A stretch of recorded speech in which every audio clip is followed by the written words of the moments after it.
Puda, you the GOAT, boy.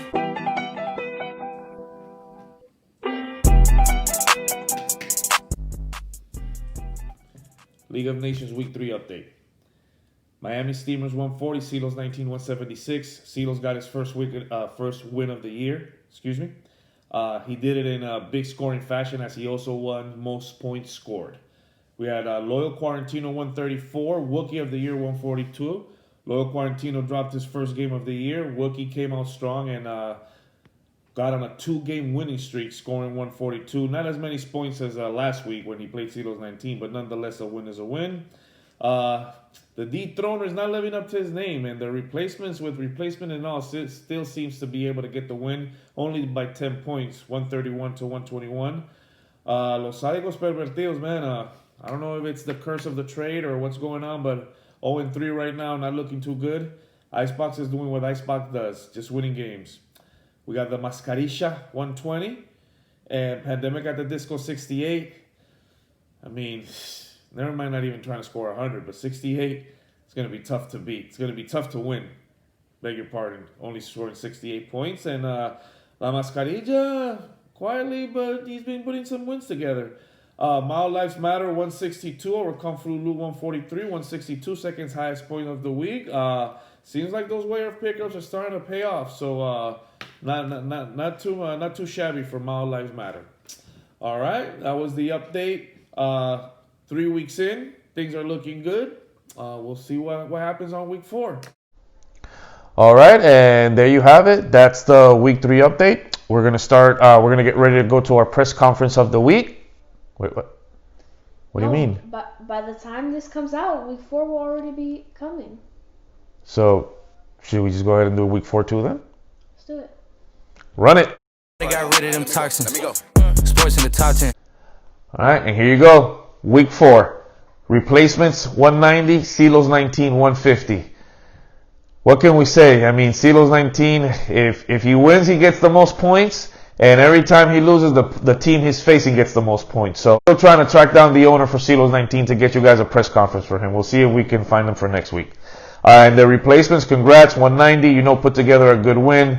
OBJ had the game of his career. So that's a good player to have if he's going to go off like that. Dethroners, 84. Loyal Quarantino, 148. You ain't going to dethrone shit scoring 84 points. So let's see if we tie it up there. And Loyal Quarantino back to his winning ways. He dropped one, but he came right back and won again. So that's a team to watch. We got Wookie of the Year, 178. Miami Steamers, 149. I guess the biggest thing out of this team is that the Steamers drops 2 in a row. Wouldn't be too worried about that franchise, though. They know how to bounce back. They should be fine. La Mascarilla, 119. Los Sádicos, 95. That puts the Sádicos at 0-4. Yeah, maybe it's that curse. Who knows? And La Mascarilla, nice and quiet with the Mascarilla on, putting together some W's, 3-1. Not too bad. And then we can call it the game of the week. It's always good to see the Del Rios go at it. Low scoring affair, 100 to 109. Mao pulled it off by the hairs of his chinny chin chin, as they say. But nonetheless, it was a good game. And then we got Kung Fu Lu with 176, another high scoring game. Pandemic at the Disco 100. Low scores like that aren't going to get too far in this league, but we'll see if they can get it together. And now that we got you caught up on week 3 and week 4, let's go ahead and go to our press conference of the week. This week we have, for our first time joining us, our special on-field correspondent, Rachel. And here we're ready. Take it away. Thank you, Carlos. This is Rachel Bickford reporting live from ESPN headquarters here in sunny Miami, Florida. Momentarily, we will be joined by team owner Luis Alvarez of Kung Fu Lu. In this exclusive interview, we're going to be asking some really juicy questions. You're not going to want to miss it. Stay tuned. You're welcome, Rachel. This is going to be a good interview. And I hear that team owner has a right now. We're going back to you, Rachel. We're now being joined by team owner Luis Alvarez with Kung Fu Lu.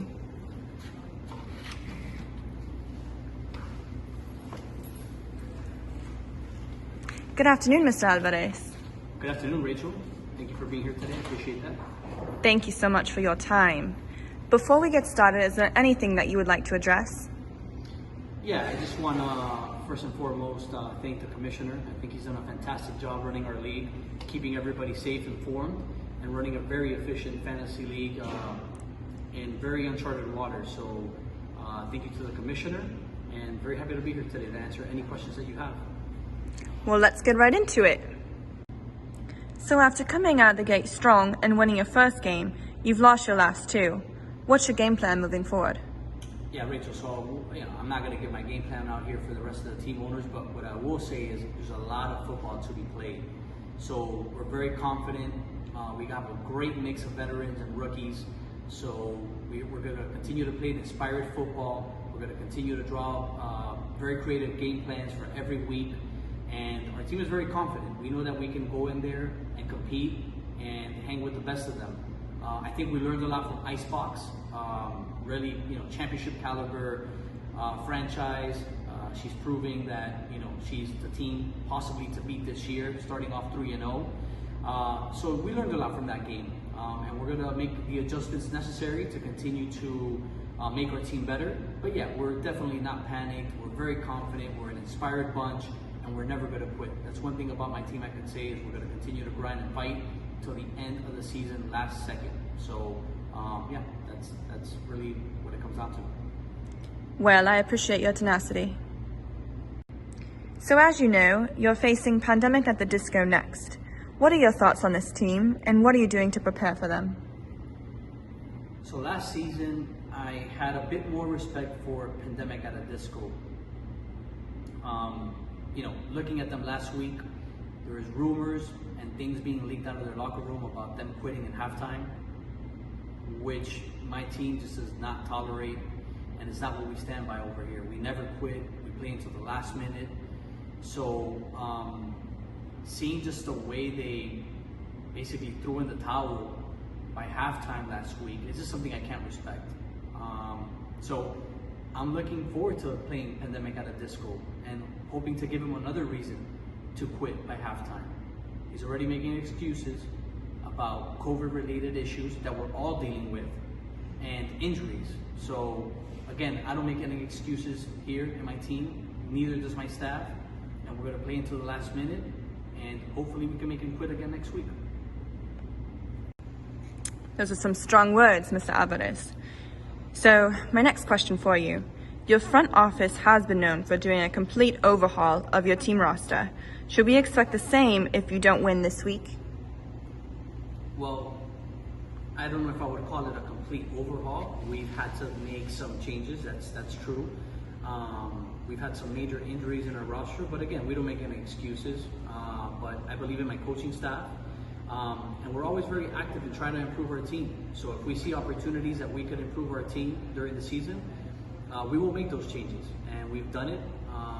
They've integrated it very well into the team.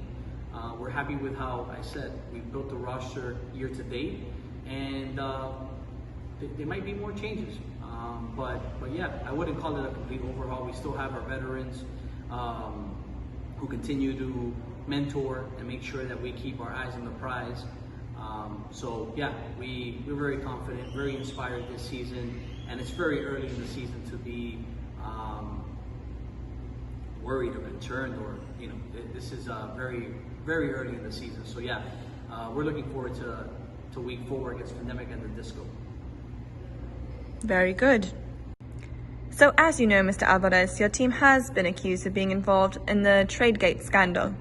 What do you have to say in regards to these accusations? I don't have anything to say. The league investigated it, found no wrongdoing from any team's behalf, and the league realized that they had to make some changes. And I tip off my hat to the commissioner. He was put in a very, very difficult position, which I completely understand, and I think he managed it to the best of his ability. But at the end, my team did no wrongdoing.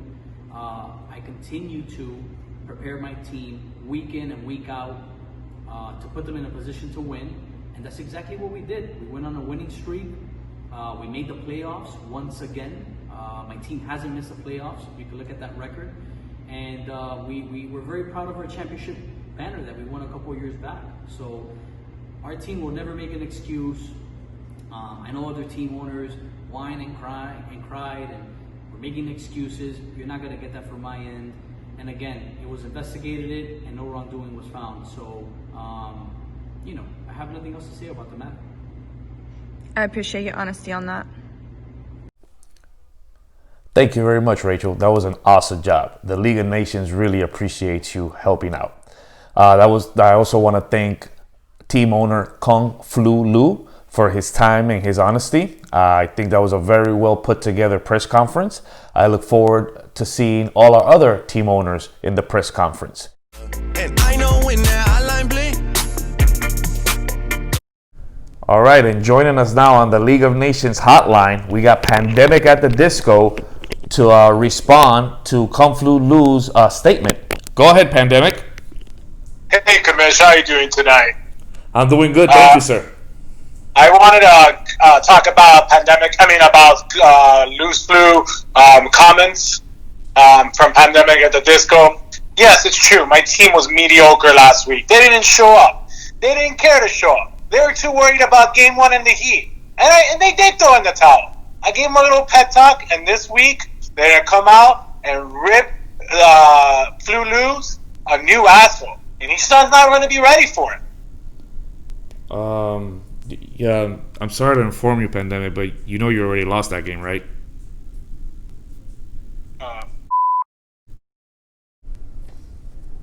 Hello? Is he there? I think we lost him. I think we lost Pandemic. I think he got a little overexcited. I think he got caught up in the moment and didn't realize the game already happened. But we always appreciate our callers. The League of Nations hotline is always open to all our team owners. And that's another League of Nations update. We'll see you guys next time. Peace.